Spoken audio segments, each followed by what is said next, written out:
jumpa kembali di Arsenalin Indonesia. Kali ini Arsenalin Indonesia akan mengabarkan secara spesial untuk kalian tentang berita terupdate seputar Arsenal yang tentunya tidak boleh kalian lewatkan. So, pastikan tonton sampai selesai ya. Mikel Arteta memberikan petunjuk besar tentang siapa kapten Arsenal berikutnya. The Gunners tidak memiliki kapten resmi sejak kepergian Pierre-Emerick Aubameyang ke Barcelona pada Januari, dengan Alexandre Lacazette mengambil alih sebagai kapten de facto dalam ketidakhadirannya.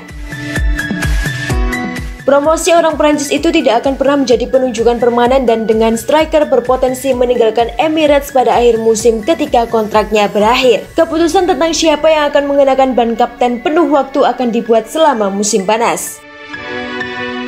Arsenal telah berjuang untuk menemukan pemimpin yang konsisten dan vokal di ruang ganti, dengan 6 pemain berbeda ditunjuk sebagai kapten klub dalam 6 tahun terakhir. Tapi sekarang tampaknya Arsenal telah menemukan sosok itu di nama Martin Odegaard. Arteta mungkin telah menemukan kapten barunya yang bisa membawa tim muda dan bersemangat Arsenal ke era baru. Berbicara kepada saluran TV2 Norwegia, manajer Spanyol itu mengkonfirmasi bahwa pemain berusia 23 tahun itu bersaing untuk menjadi kapten, dengan mengatakan waktu akan menjawab dia berkembang ke arah yang benar. Odegaard yang sudah menjadi kapten tim nasional Norwegia bergabung dengan Arsenal dengan status pinjaman dari Real Madrid pada Januari 2021 sebelum menandatangani secara permanen musim panas lalu seharga 31,5 juta pounds. Meskipun waktunya di London Utara singkat, dia telah menunjukkan banyak kualitas di lapangan. Tetapi Arteta menyoroti seberapa banyak dia telah berkembang sejak meninggalkan Madrid dan bagaimana pengaruh positifnya memengaruhi rekan satu timnya.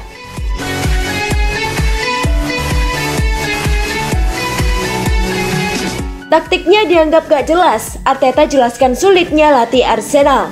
Mikel Arteta sering dikritik fans karena taktik yang dianggap tidak jelas, khususnya ketika Arsenal kalah. Arteta sering salah menurunkan komposisi skuad dan lambat membuat pergantian pemain.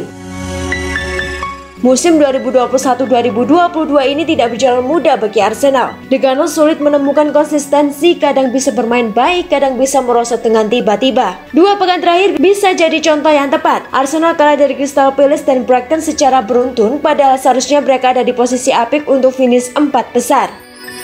Keputusan taktik Arteta dalam 2 pertandingan itu juga disorot dan dianggap keliru. Lantas, apa katanya? Ada banyak faktor penyebab kesulitan Arsenal, salah satunya adalah cedera beberapa pemain penting. Cedera pemain ini jadi perkara besar bagi Arsenal karena Arteta tidak punya pelapis yang cukup bagus. Jika Anda bisa mengganti satu kepingan dengan kepingan lain, seharusnya itu mudah. Ketika tidak bisa melakukannya, Anda harus mencari solusi, ujar Arteta di Arsenal.com. Anda harus mencari solusi tanpa membuat pemain berada di situasi yang tidak nyaman sekaligus mencoba mengeksploitasi kualitas maksimal setiap pemain. Seharusnya Anda bisa membuat pergantian tanpa kehilangan apapun. Namun ketika tidak bisa melakukannya, Anda harus mencari solusi lain, imbuhnya. Intinya Arteta tidak punya banyak opsi taktik untuk Arsenal yang sekarang. Ketika pemain-pemain inti yang diandalkan cedera, dia kesulitan mencari solusi untuk tetap menjaga kualitas tim. Situasinya rumit, tapi Anda harus terus mencoba dan memaksimalkan apa yang ada, lanjut Arteta. Ada beberapa momen ketika kami harus memainkan Ben sebagai fullback dan kami berhasil memenangi pertandingan. Setelah itu saya tidak mendengar komentar soal memainkan dia sebagai fullback. Ketika Anda tidak menang, jelas segalanya akan diadili, meski tentu lebih baik melakukannya sebelum pertandingan bukan setelahnya, tutupnya.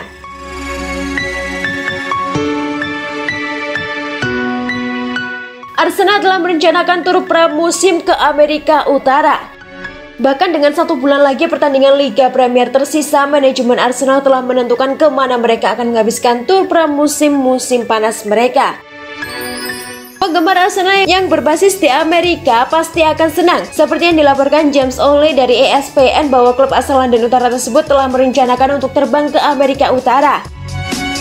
Dengan pertandingan melawan Everton, Chelsea, dan Orlando City di Piala Florida di Orlando, fans Arsenal yang berbasis di Florida akhirnya akan mendapatkan kesempatan untuk melihat penampilan Martin Odegaard dan kawan-kawan di negara mereka sendiri setelah acara Piala Florida tahun lalu yang menampilkan Arsenal, Everton, Inter Milan, dan klub Kolombia Millonarios. Semuanya dipetakan setelah Arsenal mundur karena kasus positif COVID-19 dan Inter turun karena kekhawatiran atas angka COVID-19 Florida yang tinggi. Arsenal tidak asing dengan negara bagian dengan beberapa tur pramusim baru-baru ini, termasuk turnamen International Champions Cup 2019 dan pertandingan 2016 melawan MLS All-Star di LA. Tanggal belum diumumkan, tetapi dengan musim saat ini yang mendekati garis finish, jadwal tur pramusim akan terungkap dalam beberapa minggu mendatang. Arsenal dilaporkan tertarik untuk mengontrak gelandang Hoffenheim Florian Grillitsch. Menjelang jendela transfer mendatang, memperkuat ruang mesin tim sangat penting dan sejumlah nama telah dikaitkan dengan kepindahan ke Emirates. Salah satunya adalah gelandang Hoffenheim, Florian Grillitsch. Kesepakatan pemain internasional Austria dengan tim Bundesliga akan berakhir pada akhir Juni, yang berarti bahwa ia akan dapat bernegosiasi dengan klub asing mengenai perjanjian prakontrak. Sementara menambahkan penambah level ke tim utama sangat penting bagi The Gunners musim panas ini. Mengisi skuad dengan kedalaman kualitas juga penting dan Telegraph menyatakan bahwa Grillitsch telah ditambahkan ke daftar target Arsenal. Namun klub London Utara tampaknya bukan satu-satunya klub yang tertarik pada pemain berusia 26 tahun itu. Everton dan Leeds juga dilaporkan sedang memantau situasinya.